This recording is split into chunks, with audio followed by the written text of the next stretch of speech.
And we find ourselves in one of the great football cities, Liverpool, here at Goodison Park. I'm Derek Ray, and sitting alongside me, ready to provide all the technical and tactical analysis, is Stuart Robson. And looking forward to bringing you action from the Premier League coming right up. It is Everton versus Arsenal. Well, Derek, as is always the case, the team that... Hello, welcome back to Armchair Armoury, and apologies that it's been quite a while since I've done a video. Just time got the best of me with the Manchester City game in the FA Cup, so I just didn't have time to get any videos out, and I forget what happened on the day of the game. I did watch the game, but yeah, I think I had to be up quite early the next day to get into London, so I didn't, because obviously the game kicked off at 8 and didn't finish until like 10:30, 11. I needed to start getting ready for bed. But yeah, back again with a preview for our next Premier League game, Everton at Goodison Park. Before I talk about the game, it's been quite a roller coaster of a January transfer window, to be honest. Obviously, we had the Mudryk saga. Looked like we were going to get him. Chelsea jumped in at the last minute and we didn't. And then, after that we then had the Moises Caicedo drama from Brighton, where it looked like they didn't want to sell, but we kept putting in bids. But we've still managed to get 3 players out of this January transfer window. So after the Mudryk saga, we had Leandro Trossard come in from Brighton, which I think was a really good signing. I'd say it's probably the best of the 3 signings we made. We had Jakub Kiwior coming in from Lecce in Italy, backup centre back, to back up Saliba, Holding, Gabriel. I think he's a left side. To be honest, I think he's a left side because it would probably be Saliba for backup to Saliba and Holding. I don't know much about him, to be honest, but it's good to have the depth in that area, especially. And then obviously, due to the fact that Moises Caicedo fell through and we weren't able to get it over the line, we had to go out and find a midfielder. And we have signed on deadline day. We signed Jorginho from Chelsea for £12 million. And I know that Arsenal Twitter, as they usually do when the club do something that they don't want them to do, went into a meltdown over it. And I think it's pretty pathetic. I think it's pathetic that people are screaming for Edu's head and all this kind of stuff, and saying stupid things like, oh yeah, if we don't win the league, we're going to abuse everyone that supported the Jorginho transfer. I think Jorginho is a decent player. My main issue with him is that he's inconsistent. I don't know. I mean, I haven't really watched much of Chelsea apart from when we played them, and I'm not sure if he played that game. I can't remember. I think he did.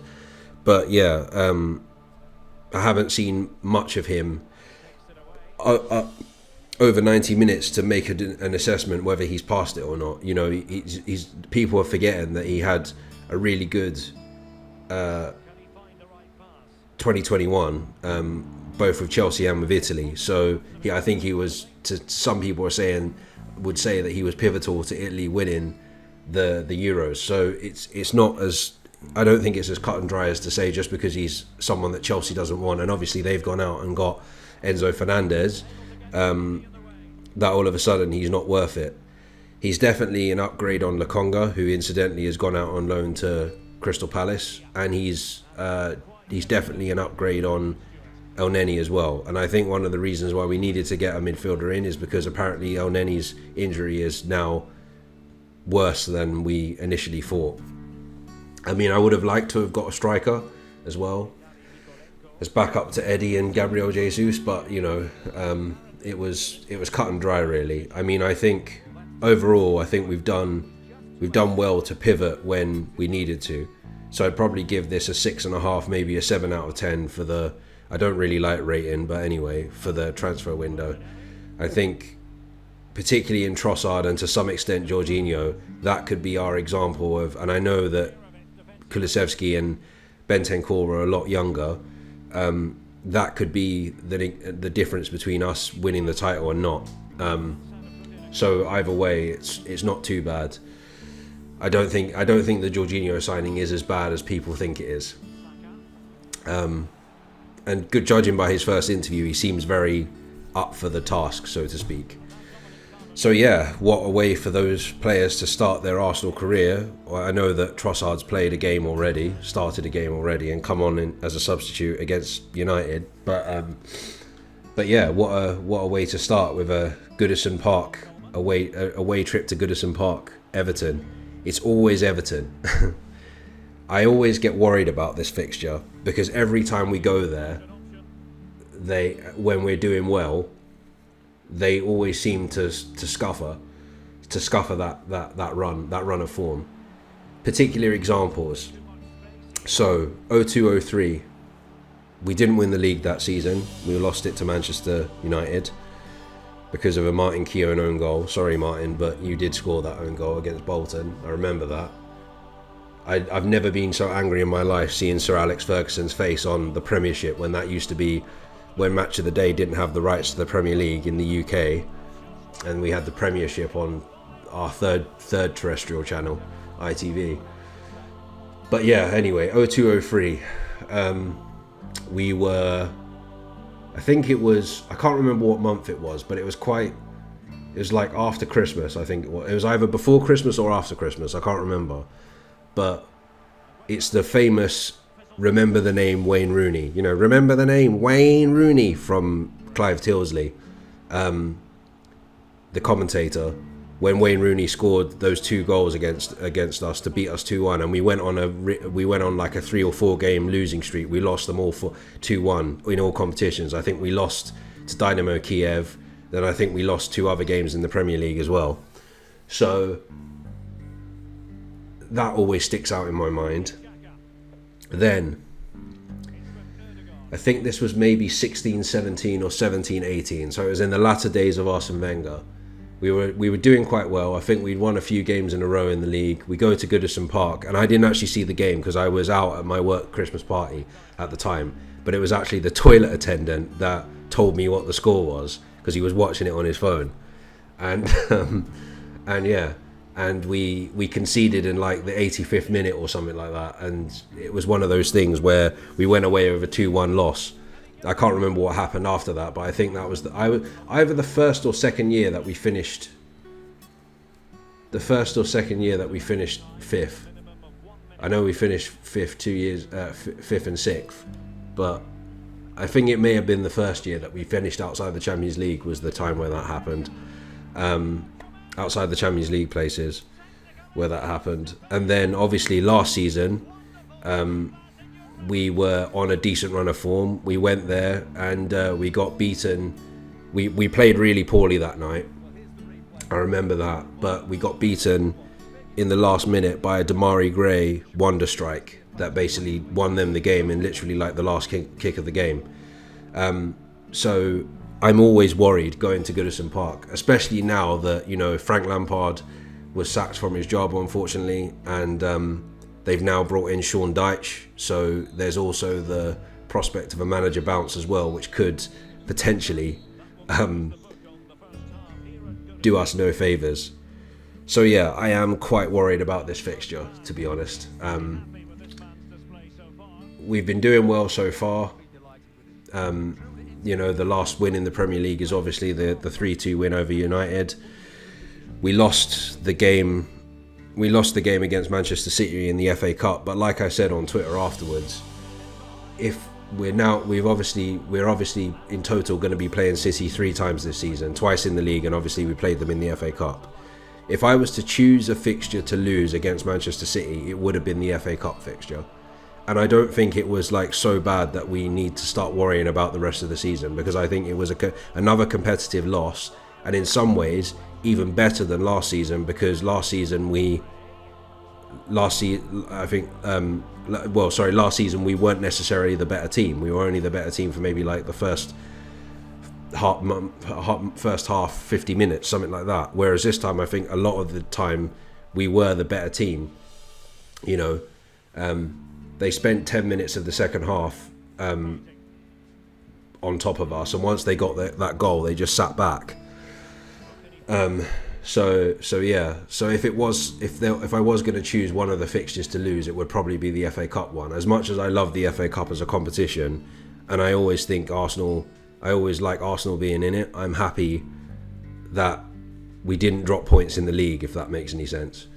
So yeah, I think the more important fixture with Arsenal and City will probably be that fixture in midweek on the 15th of February, which is 2 weeks time, or is it 2 weeks time or next week? 15th of February. Yeah, it's technically 2 weeks time, yeah.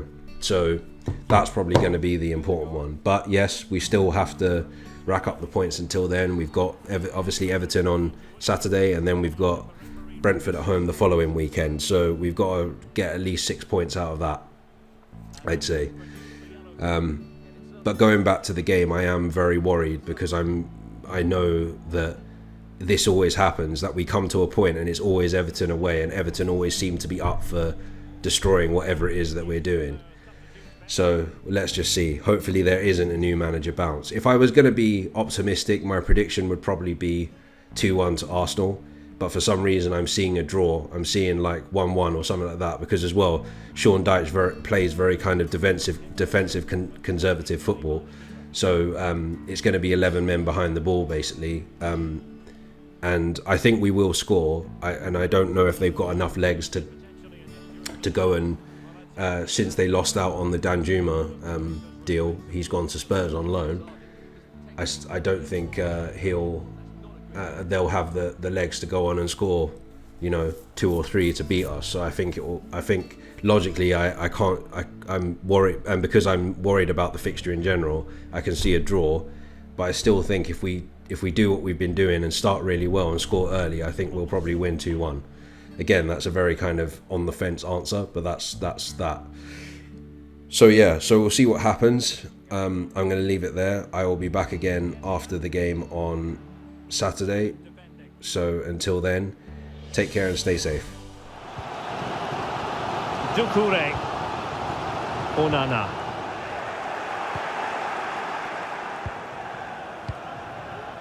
Nketiah. It's with Ødegaard. Might really be able to trouble them here. Really important piece of last-ditch defending.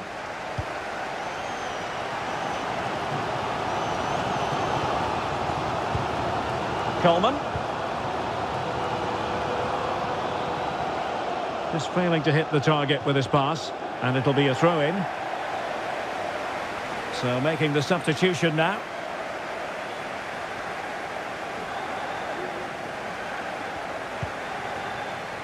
Coleman. Calvert-Lewin. No problems for the keeper. Of course, stats don't always tell the story, but on this occasion, they certainly do, because they haven't been good enough in the top third of the pitch. And I'm not sure we're going to see anything change here. Well, now on the ball, can they add a bit of danger to the mix? And with that, the attack fizzles out. And teammates to play it to. Corner given. Now they're going to alter things. Here's the substitution. Who's going to get on the end of it? Well, sadly, too straight to worry the goalkeeper that time.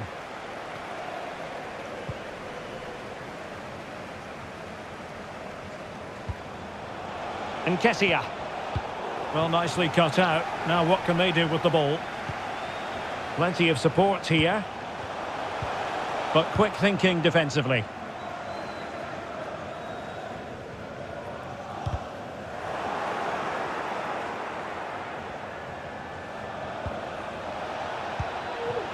Xhaka. Happy to take on the shot. And hunting for his second goal. Denied, however. Well, you're absolutely right. He's been on great form today. That was another good effort. Time for a change then.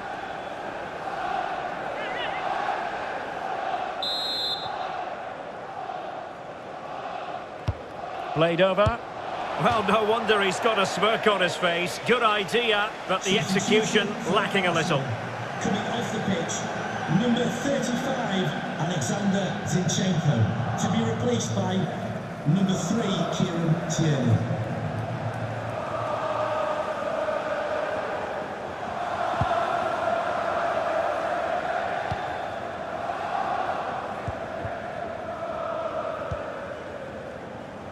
Coleman. WAYYYYYYYNE. On the ball, Davis. Could cross it in here. Can he find the net?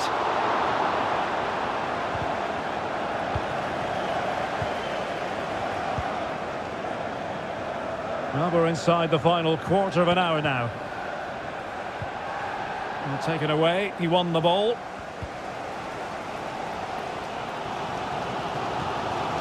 WAYYYYYYYNE.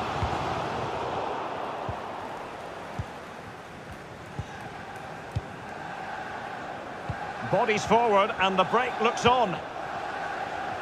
Will they profit from this situation? And just like that, the counter-attack comes to an end. If they can score again from this corner, it probably would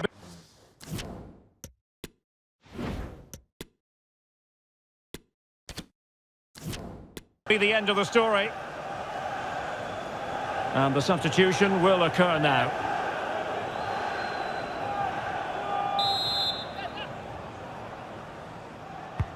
Over it comes. Well, still an issue here.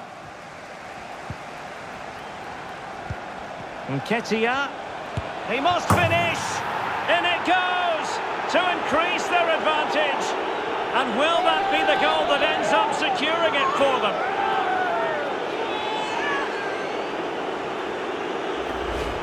Well, when you see this again, the defending just isn't good enough. The clearance doesn't get enough height on it, doesn't get enough distance on it, and suddenly the ball's being played back into their danger area, and they don't reorganise themselves, and that's why the ball's in the back of their net.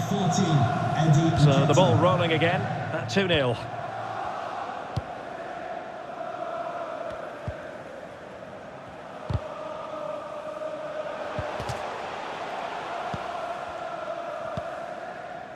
And a strong tackle. Oh, he's through here. Surely. Well, the keeper reacted magnificently. Trossard. It needs an accurate cross. Well kept out.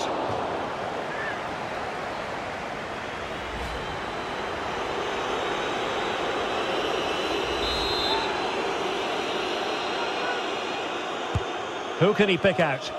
Well, the danger is still there.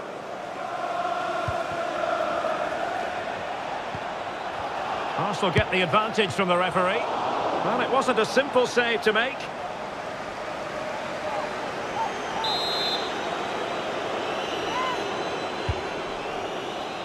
Not the best clearance.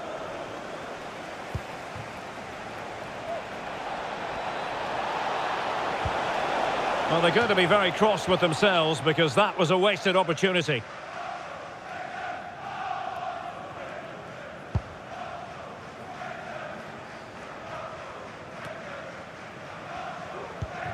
And it's Tom Davies.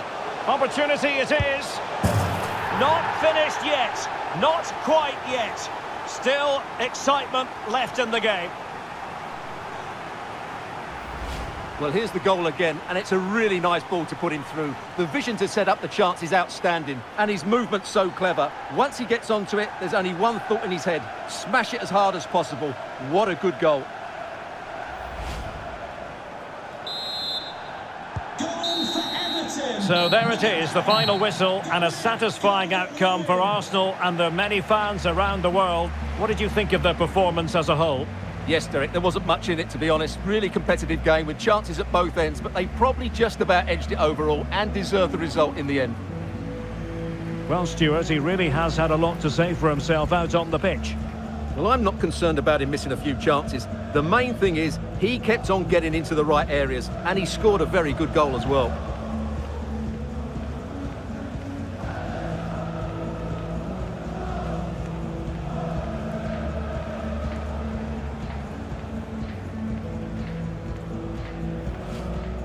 He's in behind. And tremendous goalkeeping. Well, he just made it so difficult for the striker. His presence alone just caused him a problem.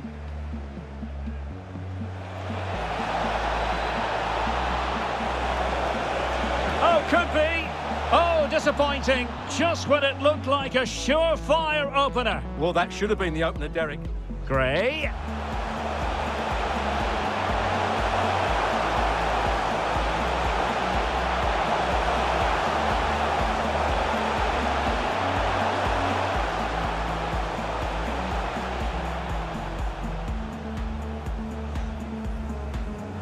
Putting it wide from there, disappointing.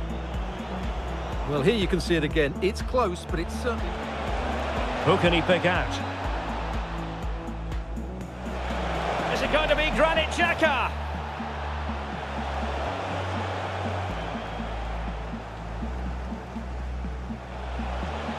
That's useful play. And he does produce the yellow card. Yeah, and it certainly deserved a yellow. It's a poor challenge, you have to say. And Arsenal now find themselves in potentially a dangerous position. Well, I don't think that effort remotely qualifies as respectable. And the reason it's off target, because the technique was really poor. And with that, the attack fizzles out. Corner given. Now they're going to alter things. Here's the substitute. Xhaka. Happy to take on the shot. And hunting for his second goal tonight, however. Well, you're absolutely right. He's been on great form.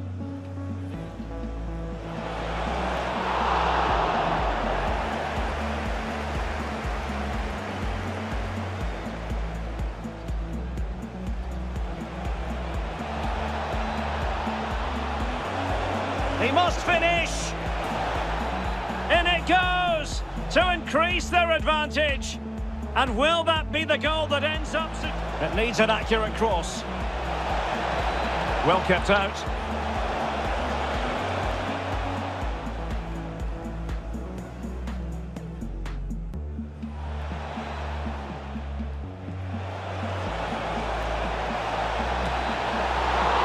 Well, it wasn't a simple save to make. And it's Tom Davies. Opportunity it is. Not finished yet. Not quite yet.